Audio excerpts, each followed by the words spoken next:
Welcome to Discover Indie Film. I'm your host, Jeff Howard, and I'm very excited. I've got Alix Angelis here. And you know what, Alix? I was going to ask you about pronunciation of your last name because I've spent enough time in Europe that sometimes I look and I think, oh, maybe it's like some sort of French derivation. It should be Angelis or something, but... No, it's actually Greek. And it used to be Angelides, but they changed it in Ellis Island. But it's just Angelis, like Los Angeles. Excellent. So I said it right.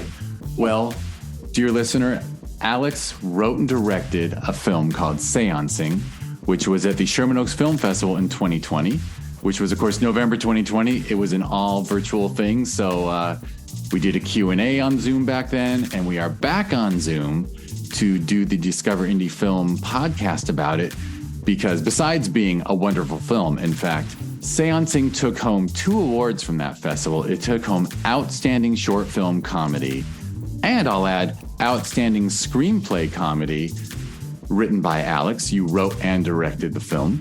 Yes, so, golf clap, bravo. I was, I don't mean to play favorites, but, you know, all the jury members send in spreadsheets, and then we do a calculation, and I set up the formula that pulls all the info together. And when I see like a film like Seance-ing get Outstanding Screenplay, I kind of get extra happy because I love it when the juries are like dead on right and also like acknowledge something that's a little more creative and a little more original. You know, you never know. Anyway, I just want to applaud you for the writing and the directing that you did. Thank you. And that the film is going to be in season 7 of the Discover Indie Film TV series, which is already out. I believe this podcast is going to come out like in February, and January 15th, it should come out. In fact, I just peeked, and Seance-ing is in episode 3, which is actually a super great episode. They're all great episodes, but your film is introduced by a hilarious film called Lou, where a woman's cat returns after like a 15-year absence where she left it with a neighbor, but it's played by an old man in a cat suit, which is adorable. Oh my God. And then after your film, we have 2 more, which is Me As You and Miniature Chess, which are like artsy fartsy comedies / So anyway, killer episode. Anyone who likes indie film should go to Amazon Prime Video and type in Discover Indie Film for their search and enjoy Alix's film Seance-ing, which is just hilarious and wonderful and good-hearted. Talk about good-hearted comedy. So anyway. Yeah. Actually, I had a question for you just to start the interview off. When you first saw the title, did it throw you? No, it didn't. In fact, I really like it. Yeah, because it's Seance-ing. Yeah. And it actually, so I'm a weirdo, right? As being a festival programmer puts you in a different category, no matter where you came to it from. It happens to be 2 festivals that I program. And even if there's other jury members, for now, I still watch everything. I feel that obligation. And the festivals have grown. Like I'm watching 1,500 films, or I should say I start 1,500 films a year, because there's about 800 for Sherman Oaks and 700 for Film Invasion LA. And I got to admit, I've become a title snob. Like if someone has a title, like, let me just say, a very talented friend, I can't say that while it's being recorded, but let's just say the name Seance has been overused. Like if you type in Seance into IMDb, you get 72 results and you can't find your friend's film. Right. Whereas you created a new term, Seance-ing, and it's completely unique. And I just love a unique title. Hooray. Because it was like when I was testing it out amongst, friends, people were like, what is that? That's so like, I don't know, some sort of brain arrow, and it's going to confuse people and they're going to like say no to it, but do I have a memory of you asking something like you and Vince saying something along the lines of, we worry people might think it's horror or something? Yeah. Well, cause it's like, seance, spooky, totally isn't spooky though. Yeah, I mean, but Ing turning it into a gerund, that's fun loving. I can't help it. I think it works. Yeah. I do. Me too. I like it. Plus, wouldn't it have sucked to think of something else? To think of something else? Like to think of another title. Like once you have one, sometimes really hard. Right. Exactly. Then it's like, what am I going to rename my child? What? No.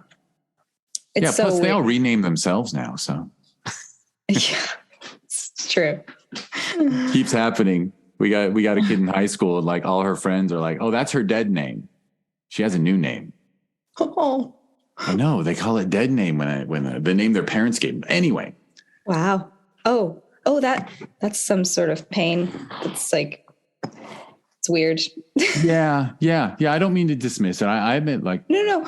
I mean, that's their process and journey and respect, but like, interesting to call the parents the name that you gave to your child the dead name. It's a little, personally, that might feel a little weird.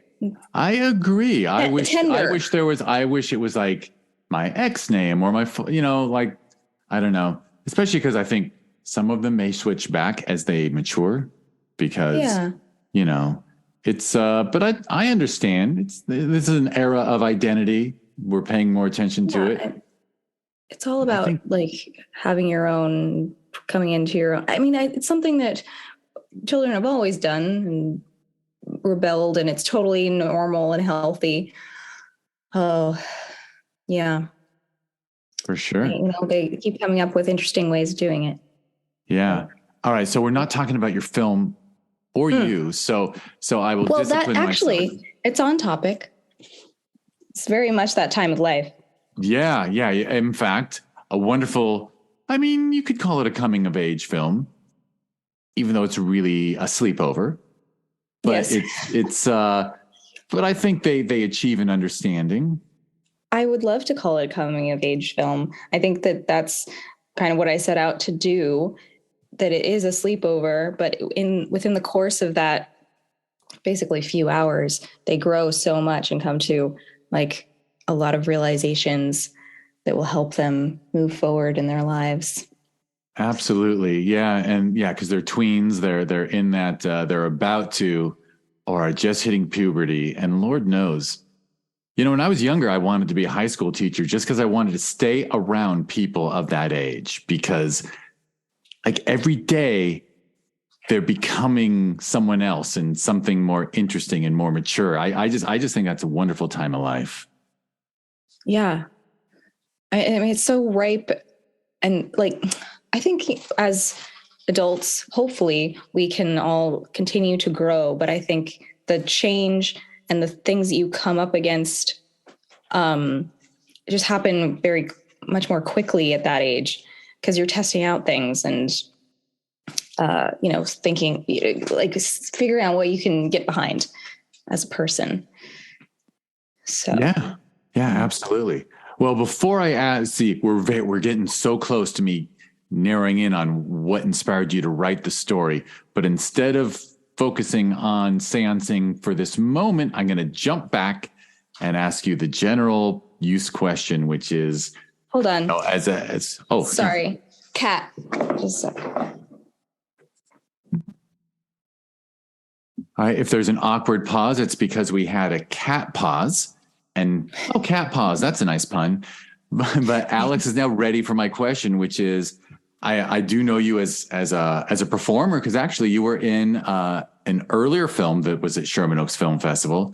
Amusingly, you were in ROTC, which a couple years before, and then you came back, and then you came as a writer director in a film that you did not appear in, which I always respect. And I just love when actors choose to not put themselves in their own stuff. Like you could have given yourself a mom cameo or something, and instead you made it all about these kids. So what were your inspirations to get into this? Were you initially an actor? Were you initially a writer? What were your interests when you were young?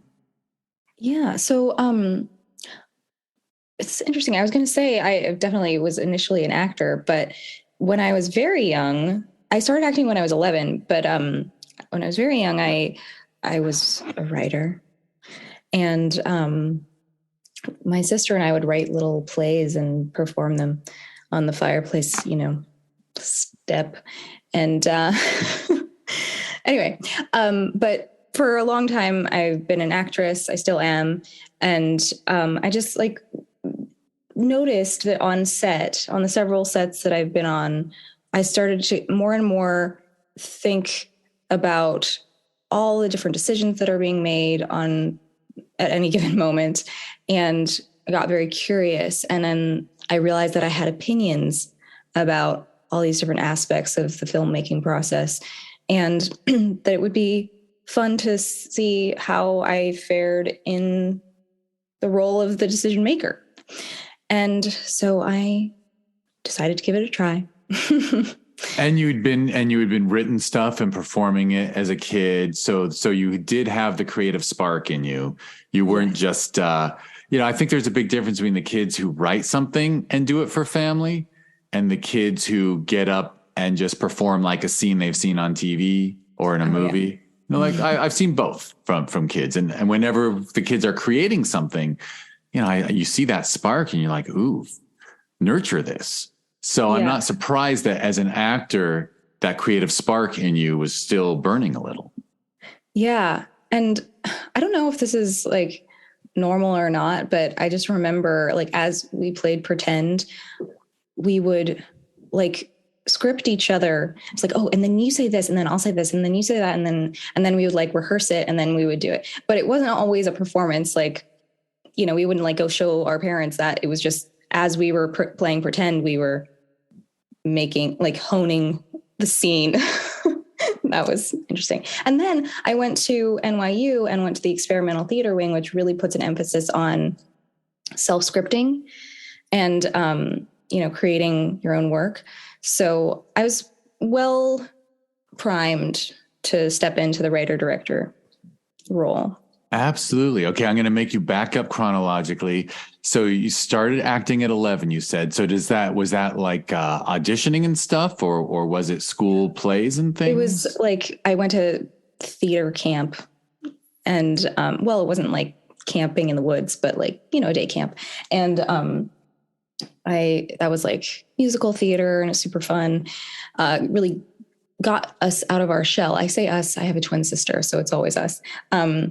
And actually met my husband in theater camp that first year when I was 11.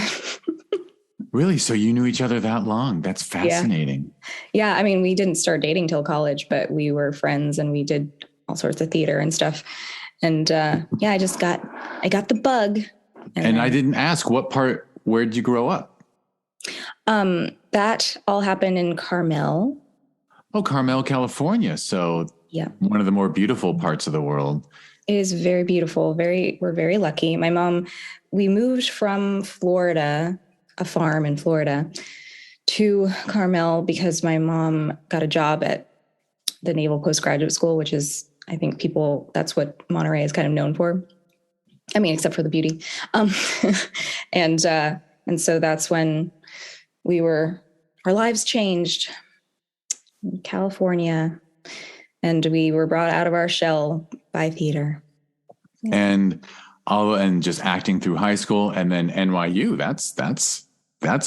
And I assume the experimental theater thing was what you went into NYU as an actor mostly? Yes. So NYU has several different studios, different approaches to acting, and experimental theater is the best one. I'm just kidding.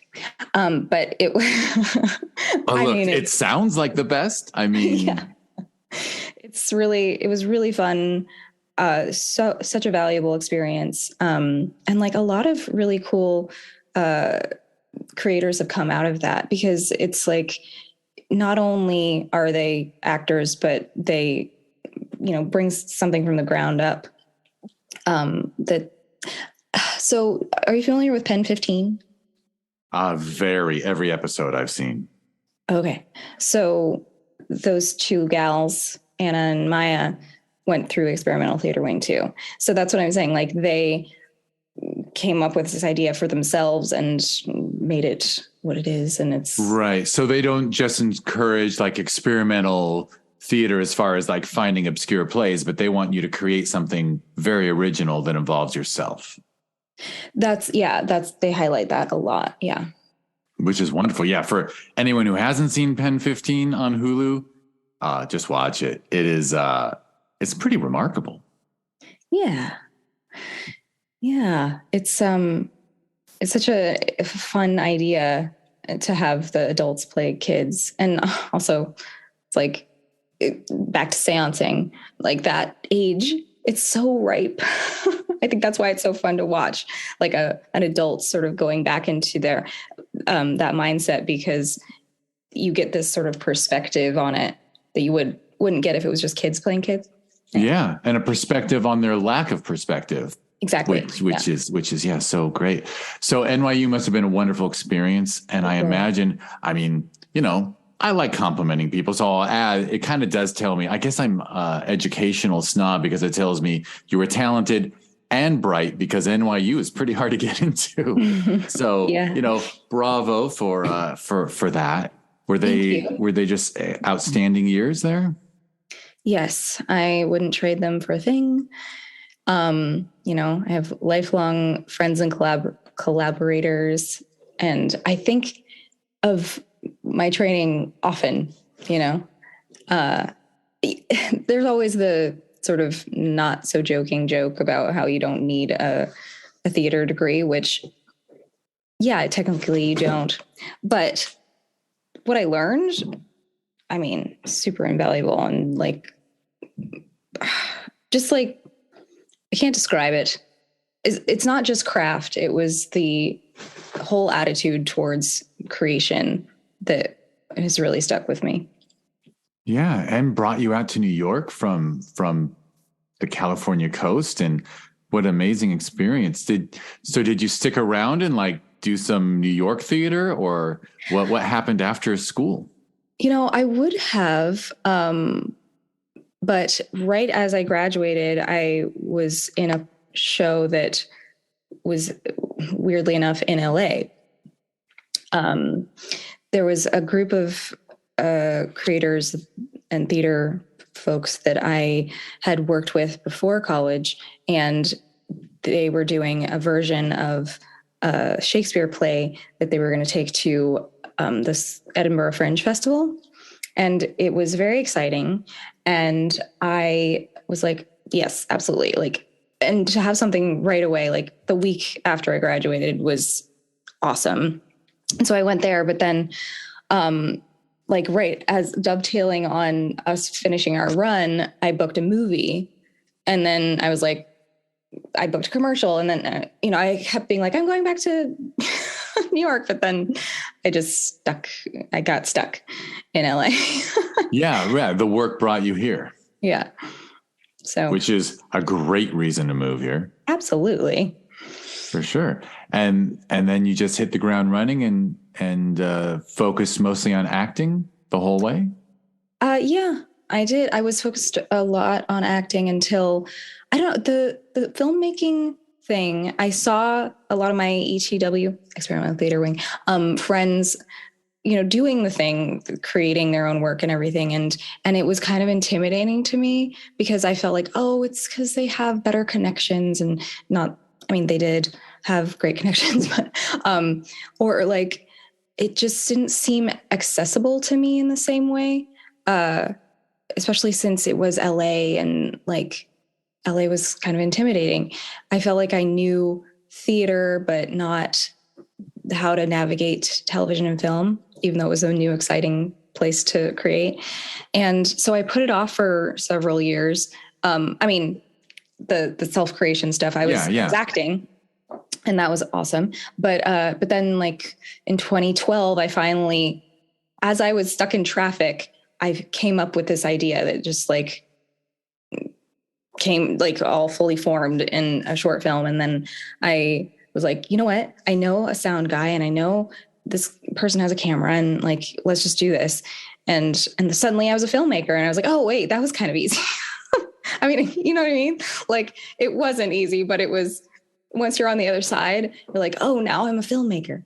Yeah, because it felt it felt like a really high mountain to climb until you got on that mountain. And then you said, Yeah. well, if you know the right people and you're obviously a pretty good manager or producer, because bringing all those elements together and having it work is a whole lot different than bringing a bunch of people together and finding out, oh, no one's working well together. And this could have been a terrible experience. Yeah, that's super important. And I do think that actually, if I hadn't spent the time, just focusing on acting and like making just relationships and getting to know people in LA, that it wouldn't have been possible.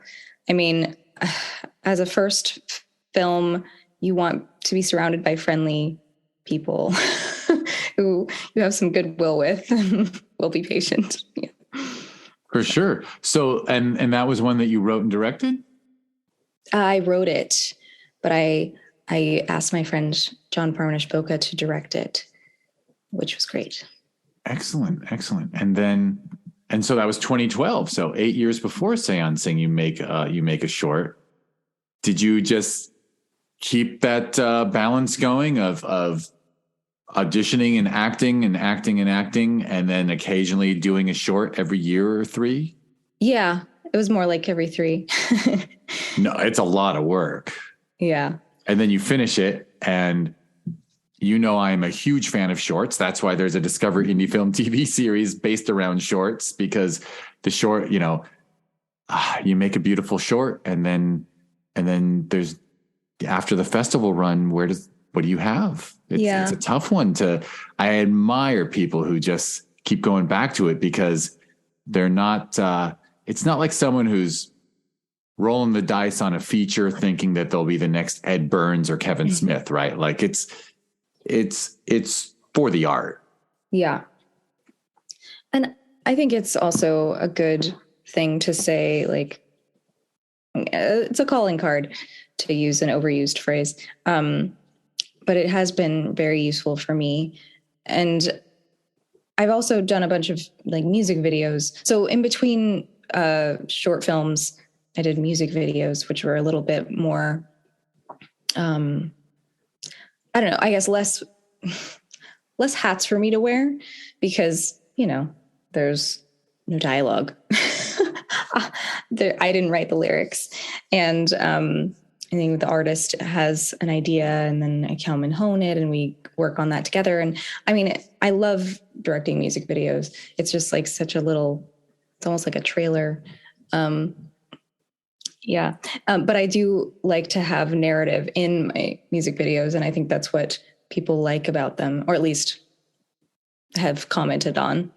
So and that's something you started. So that's really very cool. That I'm also a huge fan of music video. And I think, I know not all music videos are narratives, but yeah, I mean, I grew up I'm a kid of the 80s. So obviously, that was the heyday of music video as true filmmaking, really. So was it just you knew musicians and through conversations you ended up saying, well, I'll direct your video, or was it some other way you got into that? So going back to my favorite all-time collaborator, my twin sister is a musician. So it was just like a match made in heaven, She's like, you're a filmmaker. You know all these people that can help, get something made. And also we know this one cinematographer who is this brilliantly talented guy, but he is not in the industry. He like does it as a hobby. So we're just like, and he's from our hometown. His name's Lee Holbrook. And we call him up and we're like, so we have this idea. If it's not too much trouble, like, and we'll pay you. And he's like, no, it's an excuse for me to buy this new piece of equipment. And now I can like have fun with it. And so that's just like incredible, that we can experiment with him and make new things. And we're so lucky. So that's wonderful. All right. So you did that, and that sounds great. And then did you write more scripts? When did you first direct like a full narrative short? So Burying Amber was the next one. I did that. in, was it 2015? Yeah. And it was set on my family farm where I grew up in the winter. And I'd always wanted to have, like, I dreamt of things being set there. A lot of my dreams were set there, literally my dreams. And it sort of had this haunting quality. Not that it's haunting. It's just like, it's sort of nostalgic in a melancholy way, especially in the winter. And so that's where we set it. And it's this sort of sad story. But anyway, that was my first writing and directing experience. And it was so amazing because it's, I think, pretty rare for vision to come out kind of the way you thought it would, which is often great because it comes out, it's like better or different and like interesting in some way because of all the collaborators. But it was me, my producer / husband, and the cinematographer, Thomas Marchese. And that was it. And I mean, I was the actor too. So it's just the three of us, and we made what I described. It was like so fulfilling. Which is great. And it's great that, because Lord knows, I think you do have if someone checked IMDb, they'd see you have a nice long list of credits. But as far as being artistically rewarding, Lord knows, like, TV work and a lot of wonderful work that someone should, obviously you're grateful for the career, but it's not always fulfilling in the same way as self-expression. Right, exactly. I mean, that's, I think, the best part about making your own work is that it's exactly the work you want to be doing. Otherwise, why would you do it? Yeah. And one of the joys of shorts, right? Because you can make it exactly, you can do exactly what you want, right? Whereas, often I know a lot of people who have made a feature and look at it and go, I compromise that thing to death, a death by 1,000 cuts, because it's tough. Yeah. Not that it can't be done, even without a trust fund. Yeah. Yeah. But even with all the money in the world, like, it's so hard to get from the first initial nugget to like fruition without, I mean, compromise is part of the beauty of filmmaking, but without it completely changing character. I mean, that's just the challenge. And yeah, it was very rewarding to, I don't know, give birth to the thing you thought you were going to. Absolutely. No, that's wonderful to hear. Yeah. And I guess, right. And you're a cinematographer who my short-term memory doesn't allow me to remember his name, but there's a difference between compromise and collaboration, right? And when you're collaborating with people and it's good, everything comes out the way you saw it or better. And when it's compromise, it means you're working with the wrong people and you have to accept, well, this is all I can get out of that person. And you can't do everything yourself. I won't say every role, but I don't mean acting role. I mean, you can't set the lights. You can't do this. You're not going to run camera. You're not, you're not even, you can't, if you try to be your own script supervisor, you're probably going to drive yourself crazy. There's a lot goes into it. Yeah. Yeah. And Thomas Marchese, he was the cinematographer. He was so on the same page. Like, it was interesting because we didn't always communicate. Like, it took like a few iterations to like explain where my headspace was. But it was actually cool that it had to be like that, because I had to get extremely clear, which was good for me, good for the project. And because I think I've worked so much with my twin sister, so we have this kind of shorthand and similar taste. So working with other people, I have to hone my skills of communication, which is clearly what you need as a director. first and foremost.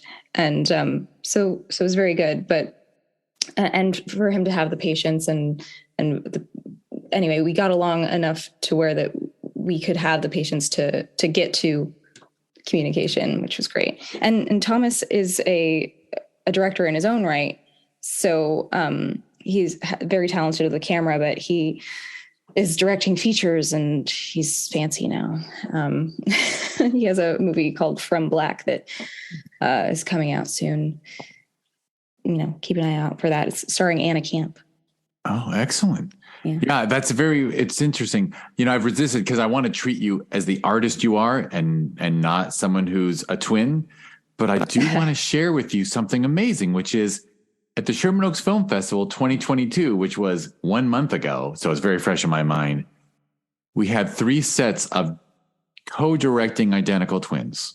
Oh, whoa. 3 sets out of 3 sets of twins from out of, I believe, 60 films. So like 1 in 20 films, 5% of our films are directed by identical twins. And like when the 3rd set came up for a Q&A, like on the 4th day, I was like, well, the pattern is now recognized. Yeah. By the way, excellent films. So it makes me, the whole 2 heads are better than 1 thing. Yeah. What can I say? Twins are a special miracle of humanity, I guess, when they get along and create together. Yeah, I think so. And that's what my parents always said. It's like, if you get along, you're unstoppable. Because we would fight a lot. Because, each other so well, you can push each other's buttons with no fuse, But then if we combine our forces for good, it's great. Excellent. Yeah, but also nice that she went into music and you went into acting and directing. So you have your own parts of the artistic world, yet you're both artists. Very, very nice. We support each other in those things too, though, because I'm her backup singer. I do harmonies with her. And if there's a role for twins, she hops in and we work together, and that's awesome being on set with her. And so, but we don't compete directly, which is great. I'm going to hate myself for this question, but are you ever tempted to write like a role where your character is looking in the mirror and you can do wild fake special effects with your twin because you can get away with, it's like you got a built-in special effect there, visual effect. Yeah, we would. There was one short that we were toying with where it was like split personality. But it never came to fruition. I think at that time in my acting life, I felt a little bit pigeonholed by my agent. She was just only doing twin stuff. And I was like, well, I don't want to fuel that fire if I'm going to create the work that I want to do. But yeah, there's lots of fun things you can do with twins. I admit that was why I kind of didn't want to even ask the question. Was I'm like, I don't want you to. It must, as wonderful as being a twin is, it's probably also annoying at times when people treat you like you don't exist without your twin. Yeah. Yeah. Yeah. When that happens. So I will double down my efforts. Just focus on without. But I had to tell you that we had 3 sets of identical directing twins. That's cool. Yeah. What are the odds? Yeah. And they were all very funny on stage. So anyway, you make your first film, Bearing Amber, and then some music videos, and then you do a couple more shorts. Mm-hmm. There was one called You Die First, which I wrote and I directed and we shot and then it just all fell apart. So that's like a sad, it didn't happen story. I never saw the light of day just because the sound was unsalvageable. We shot it from shore with the actors on kayaks in Monterey Bay. And it was cool looking, but the sound, for whatever reason, the water and I don't know, it just was all unusable. Too bad. But I still feel like that was part of my directing journey.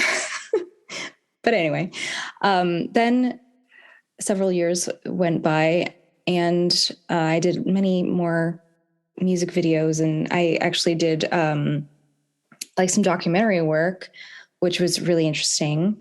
I will say that documentary work isn't my favorite. I think my brain and my control issues got in the way because, gosh, if documentary filmmaking isn't a practice in impermanence and letting go, like if you miss something, that's done. You don't get to start from one, you know? And that was like a lot for me, but it was super rewarding if you did capture something. Anyway, so I did some documentary work, which was fulfilling for the project that it was just because of the subject matter. But anyway, we don't have to talk about that. And then I did Seance-ing, which was something that I really had in my brain for a long time because it's, you know, as you can probably guess, somewhat autobiographical, or at least inspired by the experiences that I myself had.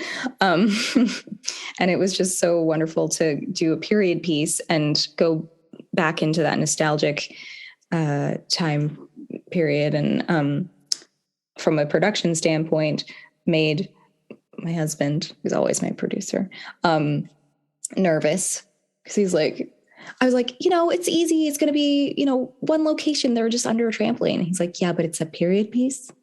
I'm like, yeah, but I have stuff from the 90s. Right. You're like, I held on to my stuff from the late, but plus, I mean, he was right. Of course, that it poses a challenge, but also what it gave you was a chance to achieve, right? Because by doing something ambitious like that, because Lord knows the accuracy and feel of the film is huge. And the fact that you were able to make a film that absolutely, it's not nostalgia. It feels like you went back and shot it back then. Yeah, that's what we wanted it to feel like. And to me, also, it wasn't just the look of, you know, the fashion and the technology and everything. It was the sounds really were important to me. Like the sound of hanging up an analog phone. Do you remember? So satisfying. Anyway, I remember being able to talk on the phone. Like now, if people call me on this little smartphone, I'm like, why is this not a text? Yeah. Right. But yeah, we used to spend hours on those corded phones. Yeah. And like, I went to the Universal Prop House to get a phone, and like I tested them all out, like with the sound. I like picked them all and like, is that what I remember? Is that what my phone sounded like? Oh no, that one's so satisfying. That's the sound. Do you know what I mean? Yeah. Well, and the sound of a cassette being pushed into a cassette player. Like, yes, we don't get that off our streaming devices. Yeah. And even the very subtle sound when the disc CD would start spinning in the boombox. Like I worked with our sound designer, was not from that era. He's significantly younger. And I had to like explain all these things to him. Like, you have to put this in, you have to put that in. And like, of course, the dial-up sound, which was like so awful. I had to explain it to my actress, like when we were shooting it. Like, yeah, you look something up on the internet and then you have to wait. And she's like, what am I waiting for? I'm like, you'll see. Because you grew up in such a special time. You were young when the internet was young. Yeah. Which is fascinating because obviously I'm probably 20 years older than you. So for me, all that was like different. But yeah, that is so cool. And this was an idea that you'd always had, or it had been lurking, and you remembered it as just a really special event in your life and something funny that you could look back on and have fun with. And so that's what inspired you to write it was. Yeah. Should I describe it just briefly? Yeah, feel free. the context. So it's these three like 13-year-old girls who they get some news that they have to process about their favorite boy band. And so they gather together at one of their friends' houses, and they have a seance, which to them means lighting candles and, you know, getting under the trampoline and listening to tunes and processing what's happened together. And then there's, you know, you find out what has happened, and it's sort of a twist. But why did I? But in that way, I'll just add the compliment. It is a heartwarmingly fun version of Usual Suspects in a way, in that you create a question, right? You create the question right off the bat. What are they upset about?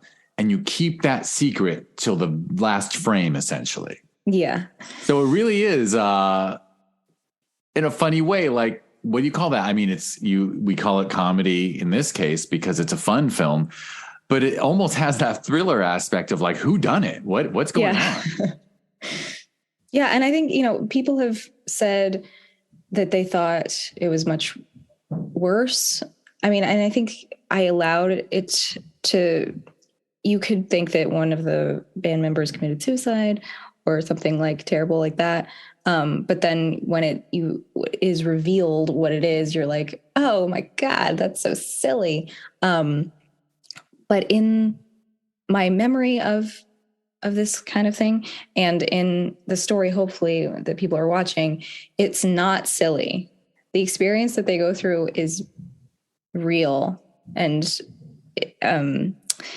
it really meant something to them, even though, I don't know, at that age, things just hit you differently. And it's just a turning point.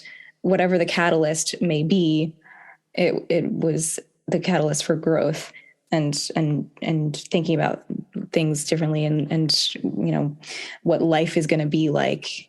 So I completely agree, and we won't give it away, but I'll say, like, I thought it was maybe someone left the band, but I didn't think it was like a really dark thing.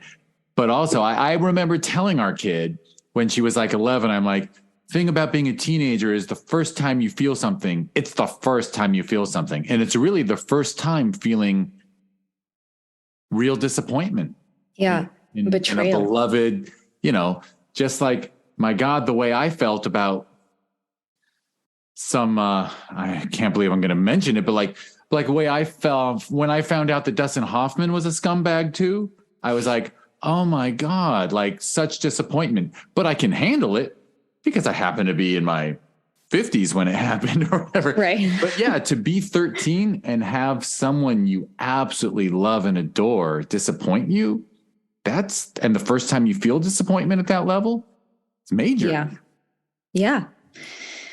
Yeah. Especially when it is somebody like, yeah, your idols, it's always tricky getting too close to them because, you know, you want them to be these pillars of how to go about life. They're your role models. And then they do something that is unexpected or, you know, something that's out of line to what you imagined. It can throw you, even as adults, but exactly. We can handle it now. And then just because it's the 17th time we've been disappointed. Yeah. We have experience with it. Yeah. And we can wrap our heads around it and sort of adjust. And then, but it's always an opportunity to go, whatever I was modeling, myself in, if they're a role model, if I'm modeling my life after them, it's a reminder to go, I have my own life. It's okay. Everybody's on their own path. This can be true. And I can, you know, also emulate the kind of person that I would like to be. And your idols are kind of like your guides.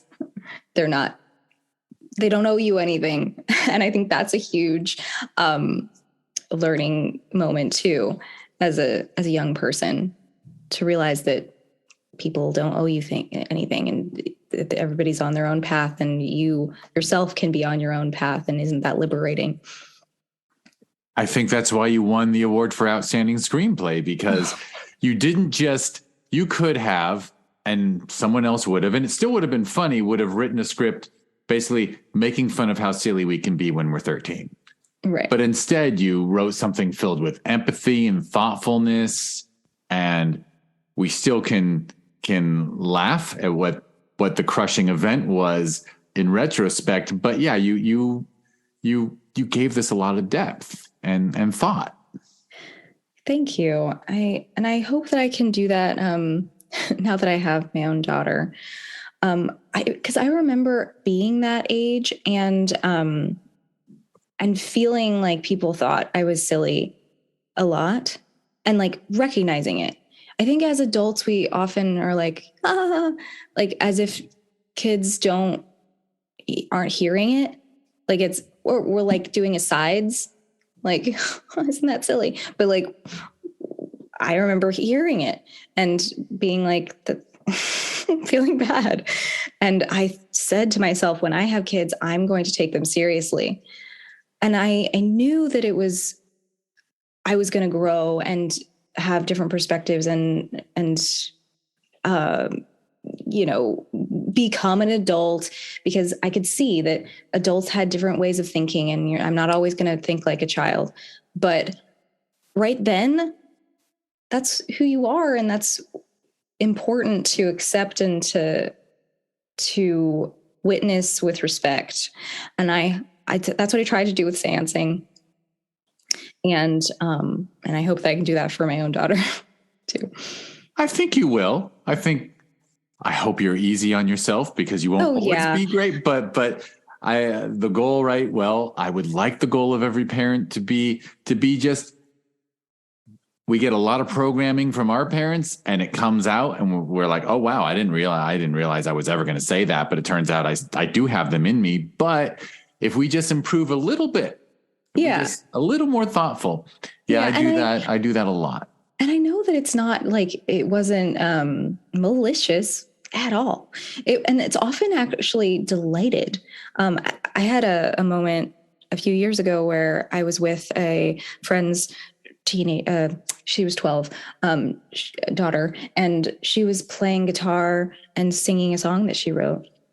And I was like cackling with delight because it was so good.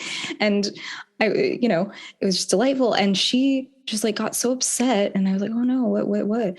And then my friend who's her dad, who's also a child psychologist, actually, he was like, oh, she feels like you're laughing at her. And I was like, oh my God, like that was not my intention at all. But yeah, I probably wouldn't have laughed out of delight if it was an adult.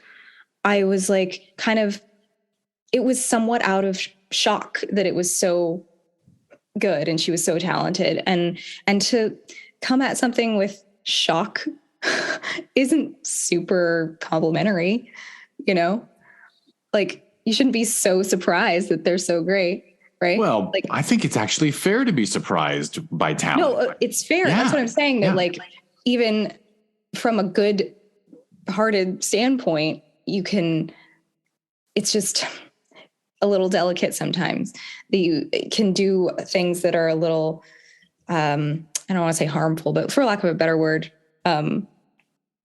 ouchie, without meaning to, Oh no, you can, especially at that age, you can, a very heartfelt expression of support can be taken in all the wrong ways, because it's like condescending or like,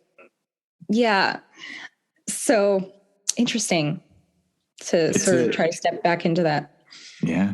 And in 12 years, you'll have a 13-year-old sitting next to you at dinner. I know.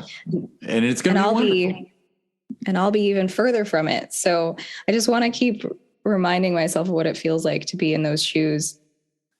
I was about to say, the wonderful thing is you can show your daughter Seance-ing Yeah. because it's perfectly clean too. You don't Yeah. nothing to worry about there. It'd be great to share it. Heck, you can share it with her when she's 8 or 9. Yeah. And it's like basically my own experience. So, I mean, I remember very vividly asking my mom, like, did you ever feel like this? And if she said yes, it was so comforting because you just want to feel like you're not a weirdo at that age, you know? Oh Like my God. people It's have come so, before and felt this way.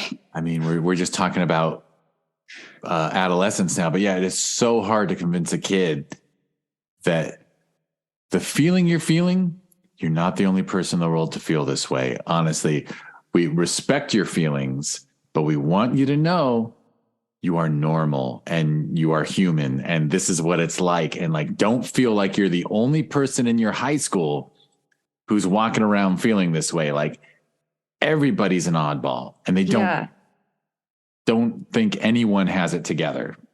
Yeah. Gosh. And then you have to remind yourself of that through your whole life, I think, too. Oh my God. When something bad then. happens, trust us. By next week, no one's going to care anymore about that embarrassing thing you did at school.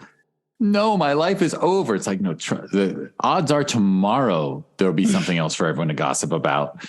You can't, there's no reason for her to believe me. Yeah. I was like, I know you don't believe me, but the biggest thing in the world today, no one will remember very quickly. Yeah. There'll be something else. Yeah. Just like your film. All right. So after Seance-ing, and by the way, Seance-ing was all made pre-COVID, right? Yes. Just barely. And then you had the shitty experience of completing your film, I guess during lockdown, you might have been in post or. We finished it before lockdown, but every festival that we had submitted to was in 2020. So when we thought that, in March of 2020, people were submitting to festivals and going, well, we should be back in the theaters by the time the festival comes around.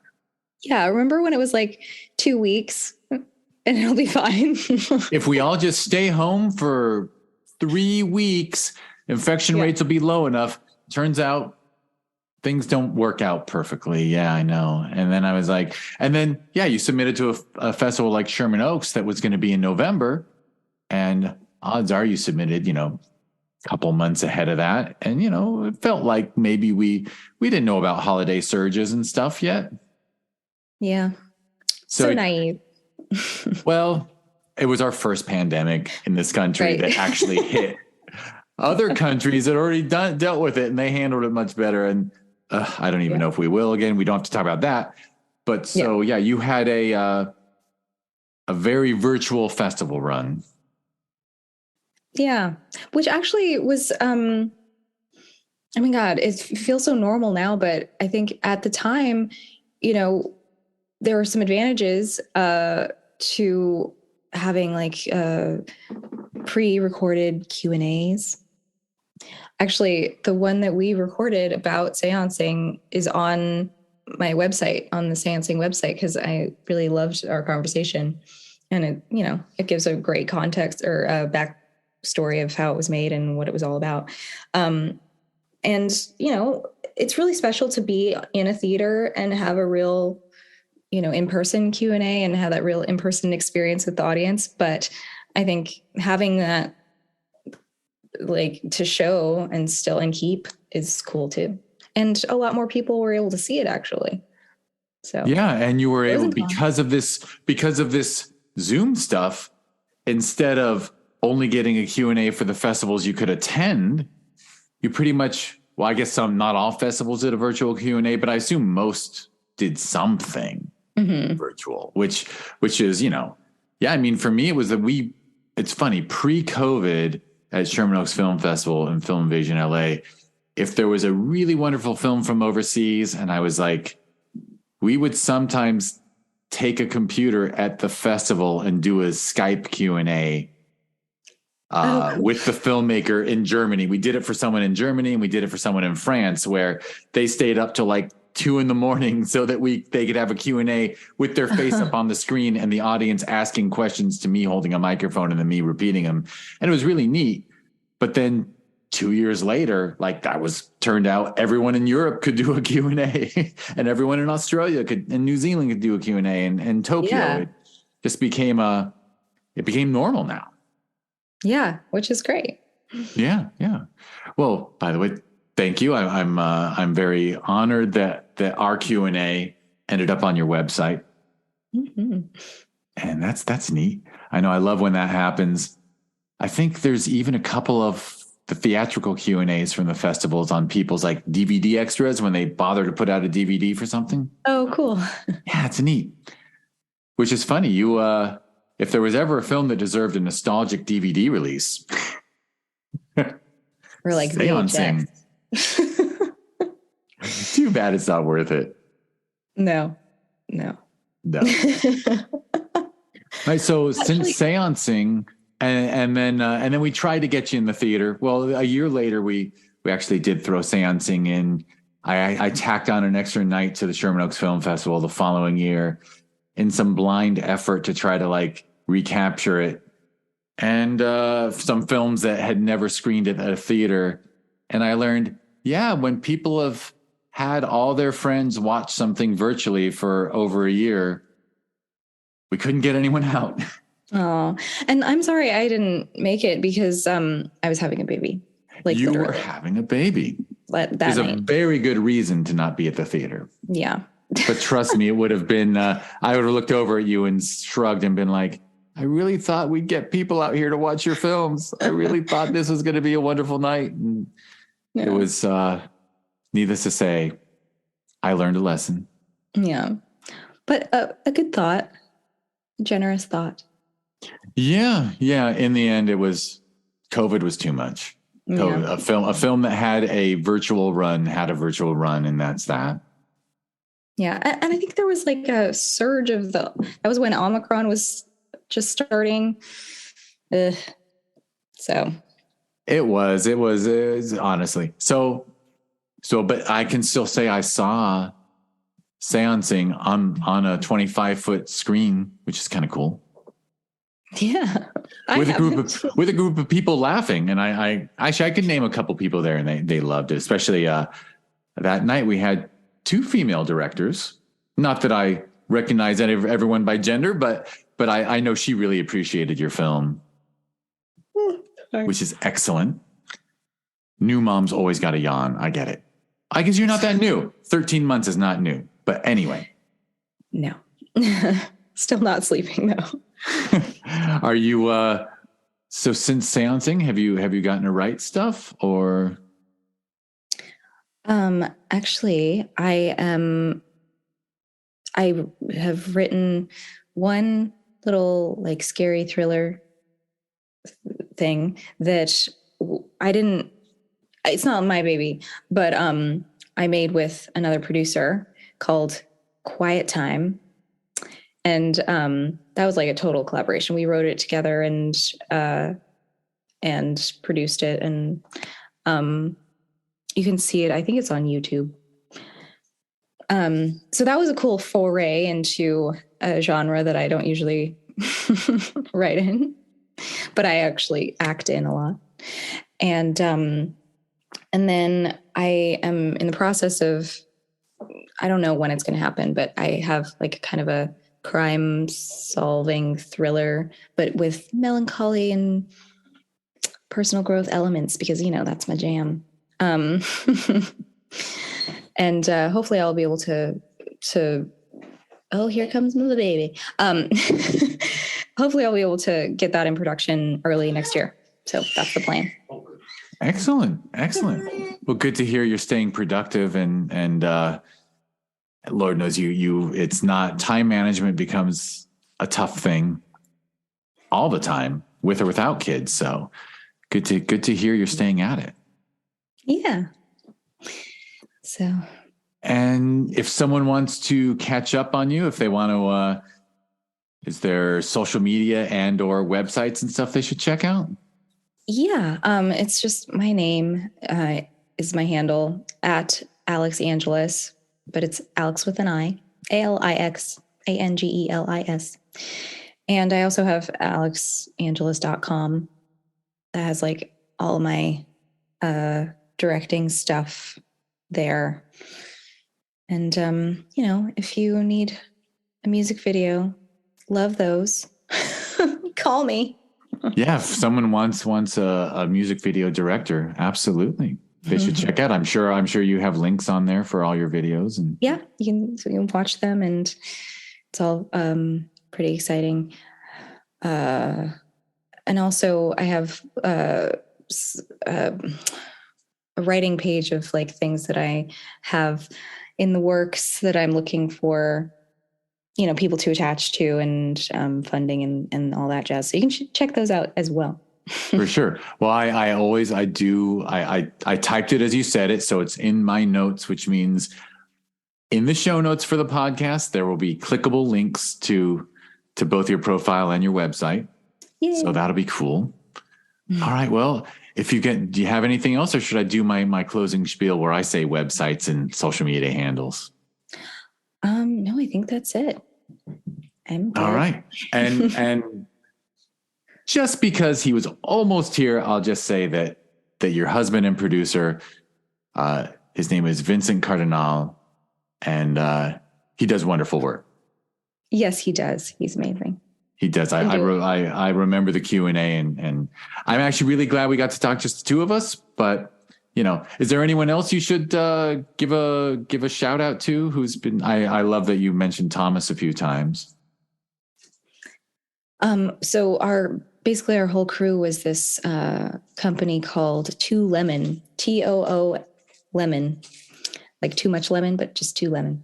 And they make awesome videos and comedy videos, but they were our gaffers and grips and sound recording and design, and hire them. They do like commercials and music videos and short form content, and they're awesome. Wow, that's a wonderful way to fill in all those roles with one hire instead of oh my goodness. And if I had $1 for every time a team was brought together on an indie film that I was involved in, and there were a handful of people who were brought on who sucked and had to be fired after one day, and then you're scrambling and asking people to do roles that aren't theirs. Yeah, that's a smart thing to bring in a team. I like that name, Too Lemon. Yep. All right. I will go on my closing ramble, spiel, whatever you want to call it, about Discover Indie Film. This is the podcast. There's also a TV series. If you want to learn more about either, go to discoverindiefilm.com, and on social media, it's at DIF Wins. If you want to watch this, and by the way, like and subscribe to the podcast and watch the Discover Indie Film TV series on Prime Video so that you can see Seance-ing and understand why we were so secretive about the ending of the film.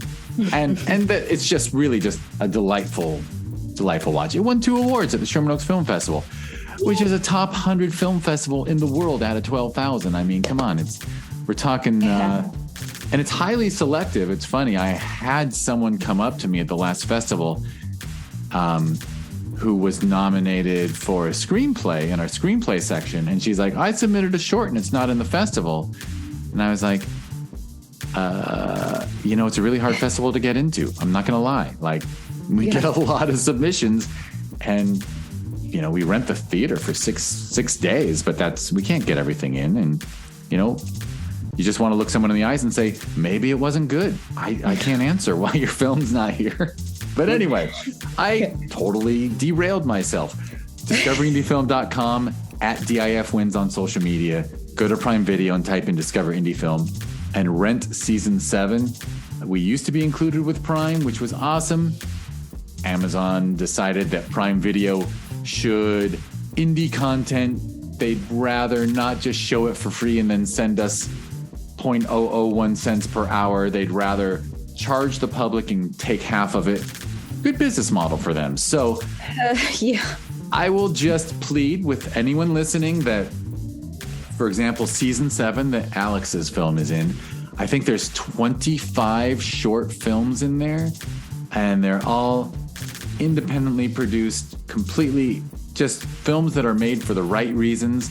It's not a feature film that a committee at a studio said, how can we make the most profit off of IP that we already own? These were people that made something because it was burning in their chests and they just had to get it out, or burning in their minds and they had to get it out. So $8 to watch 10 episodes that include 25 films. That's like 30 cents a movie. Just do it. Just spend the $8. Yeah.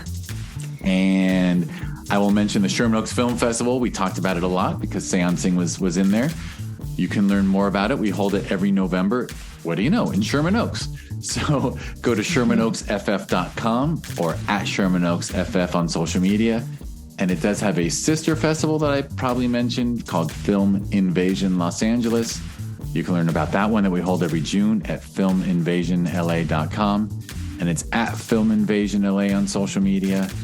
And I can't help it. I've now added this to my spiel at the end, which is, if you're a person who can enjoy marijuana responsibly in a state where it is legal,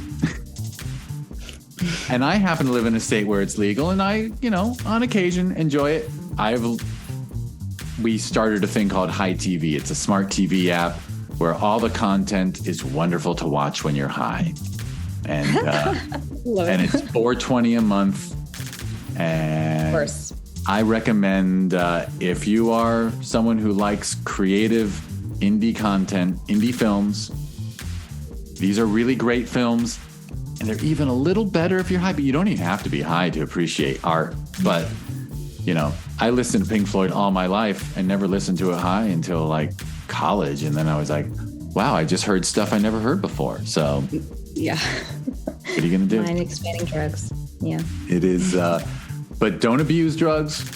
I have friends in recovery and I take it seriously. But, if you're responsible, please enjoy Hi TV. And I guess that's all I got to say. Great. Alex, thank you so much. Thank you so much. Always a pleasure. Yeah, and we are about to stop recording, and then we will start recording again to get Alex's answers to the Discover Indie Film 4 questions, which will be the podcast after this one. So thank you for listening, and hey, maybe listen to the next one so you can hear all her favorite films and whatnot. All right. Thank you.